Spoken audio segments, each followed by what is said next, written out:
Morning everyone, welcome back to my channel Aparna Roy blog. তোমরা সকলে কেমন আছো?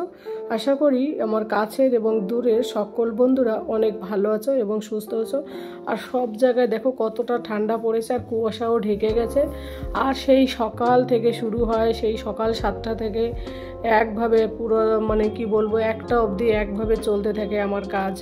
তো যাই হোক, সকালবেলা ছেলেকে অনলাইনে যেটা করে আর কি, ক্লাসটা ওকে বসিয়ে দিয়ে আমি একটু ছাদের দিকে এলাম যে বাইরে কেমন রোদ উঠেছে।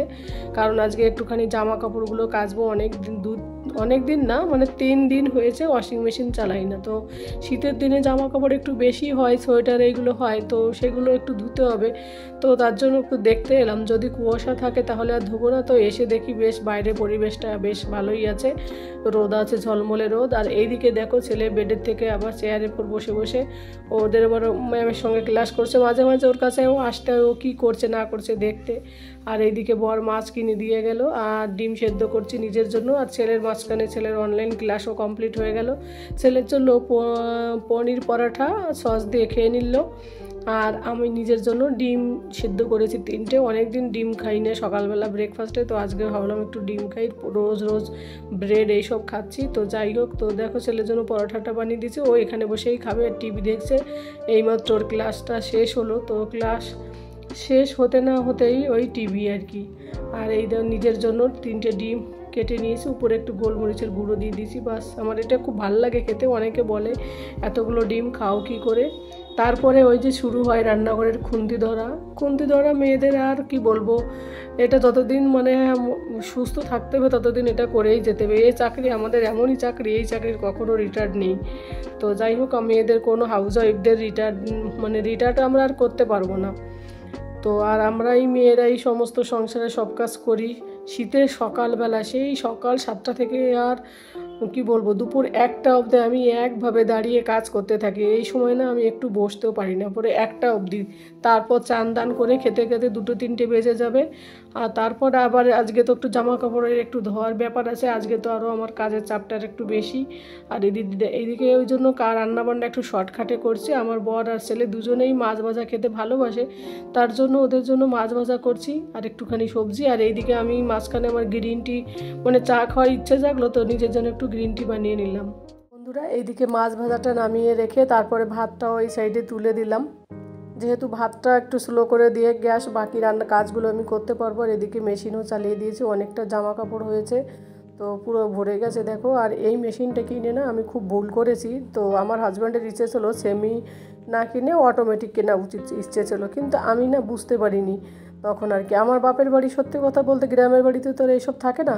তো আমার বাপের বাড়িতে এইসব ওয়াশিং মেশিন এইসব কোনো দিনও ইউজ করেনি আমার মা, আমিও জানি না এইসব ব্যাপারে। তো যাই হোক, আমি ভেবেছি মনে হয় অটোমেটিকটাই মনে হয় বেশি কারেন্ট পড়বে, বেশি বিল আসবে, ওই মেয়েদের যা একটু হিসাব বলতে গেলে।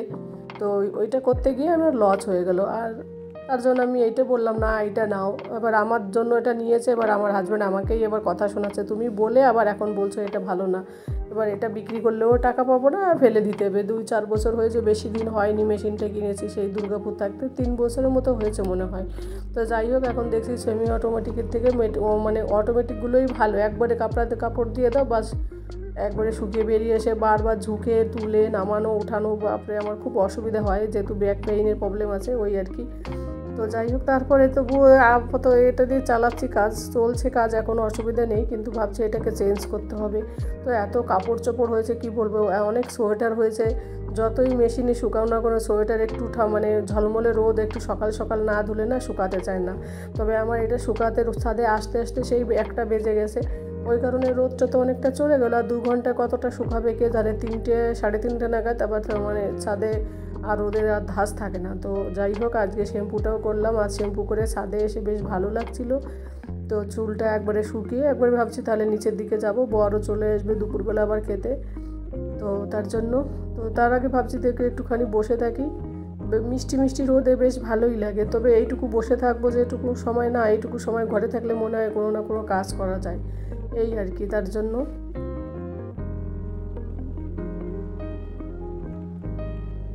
তো বন্ধুরা দেখো, আমি চুল শুকা শ্যাম্পু করেছি আজকে। শীতের দিনে না শ্যাম্পু করতে ভালো লাগে না অ্যাকচুয়ালি, সবারই, আমার একার না। যদি আমার ছোটো চুল তাও তবুও মানে রোদ না উঠলে শ্যাম্পু করতে ইচ্ছাই করে না।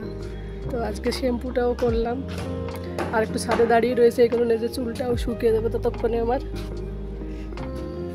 এত জামা কাপড় ধুয়েছে, এটা কখন আজকে আর মনে সবগুলো শুকাবে কিনা কে জানে, সোয়েটারগুলো আবার। তারপর বন্ধুরা নিচের দিকে চলে যাচ্ছে, যেহেতু ওরা ওদের খেতে দিতে হবে। বর চলে এসেছে ছাদের থেকে দেখলাম, তো তারপর ফিরে আসছি একটু পরে তোমাদের সঙ্গে থাকো। ঘরে গিয়ে খাওয়া দাওয়া করবো, তারপর একটু রেস্ট করব, তারপরে তোমাদের সঙ্গে কথা বলবো। আর একটু ভেবেছি অনেকদিন সবজি মার্কেটেও যাওয়া হয় না, একটু সন্ধ্যাবেলা দেখি যদি সময় পায়, আমার হাজব্যান্ড যদি জলদি আসে তাহলেই যাওয়া হবে সবজি আনতে। তো তার জন্য তো ঘরে গিয়ে আর ভিডিও করতে গিয়ে না আরও কাজের আরও লেট হয়ে যায়, মানে ভিডিও শ্যুট করো আবার একটুখানি, আর আমি ভিডিও করি আর একটু এডিট করি, আবার একটুখানি ক্যামেরা করি, আবার একটু কাজ করি একসঙ্গে। মনে হয় মাঝে মাঝে আমার মনে হয় মানে 10 হাতের জায়গায় যদি 20 হাত হতো বেশ ভালো হতো। তো যাই হোক, এখন মানে উপরের থেকে আজকে অনেকবার ছাদে গেলাম, 4টে সিঁড়ি বেয়ে ছাদে যেতে হয়, তো খুব কষ্ট হয়ে যায় ছাদের থেকে এসে, মানে হাঁপিয়েও যায়। তো আজকে 4বার হয়ে গেছে যাওয়া, আরও তো 2বার যেতে হবে, কারণ অনেক জামা কাপড়ের ব্যাপার আছে। তো যাই হোক, একটু রেস্ট নিয়ে নিচ্ছি। আমি বলছি দাঁড়া আমি একটু বসে নিই, তারপর তোমাদের খেতে দেবো। এরপর বন্ধুরা ফিরে এলাম একেবারে সন্ধ্যার পর তোমাদের সঙ্গে। ছেলেকে ঘরে রেখে এসেছি, ও টিভি দেখছে, ওকে আর কি ঠান্ডার মধ্যে আর বের করলাম না। তো ওকে রেখে আমরা বাইরে বেশি সময় থাকি না, কারণ একা একা বাচ্চা ছেলেকে রাখা তো ঠিক না, যদিও কিছু করে না তবুও টেনশন থাকে। তো সন্ধ্যার দিকেই দেখো এখন 6:30 বাজে, কিন্তু অন্ধকারটা কতটা বেশি, তারপরে পুরো রাস্তাঘাটে অতটা লোকজনও থাকে না। আর এই দিকে বাজারে এসে না নতুন একটা জিনিস দেখতে পেলাম আমি, না আমার খুব খুব ফেভারিট এই জিনিসটা, সেটা হচ্ছে এই ওলকপি। এই ওলকপি না এখানে পাওয়া যায় না, আমাদের কলকাতা থেকে আসে, মানে দুর্গাপুর আসানসোল থেকে আসে, ওই তাই আর কি 60 টাকা করে কিলো নেয়। আর আমাদের ওখানটায় বাপের বাড়ির ওখানটায় 4টে ওলকপি হয়তো 10-20 টাকা নেয়, কিন্তু এখানে দেখো কতটা দাম।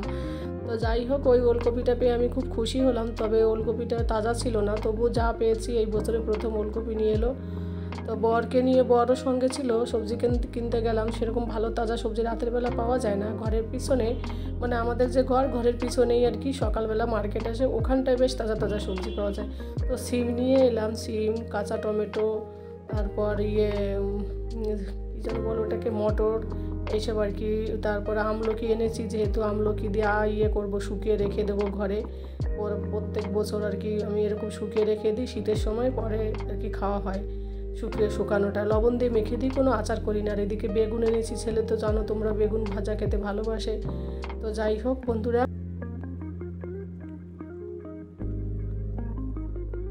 এ পর্যায়ে যারা আমার প্রতিদিন সাথে আছো তাদেরকেও অনেক অনেক ভালোবাসা। যারা নতুন আছো, আমার এই ভিডিওটা প্রথমবার দেখছো, তাদের যদি আমার এই ভিডিওটি ভালো লাগে তাহলে আমার চ্যানেলটিকে সাবস্ক্রাইব করে দিয়ে আমার পাশে থেকে যেও একটা মিষ্টি বন্ধু হয়ে।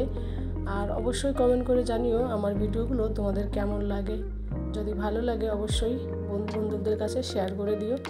আর সকলে তোমরা ভালো থাকো, সুস্থ থাকো, সাবধানে থাকো। যে যেখান থেকে ভিডিওটি দেখছো তোমরা সকলে ভালো থাকো।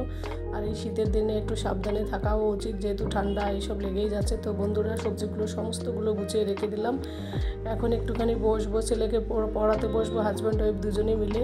তারপর ডিনার করবো, আর সবটা শেয়ার করছি না। তো ভিডিওটা এখানেই শেষ করছি। তোমরা সকলে ভালো থাকো, টাটা, বাই।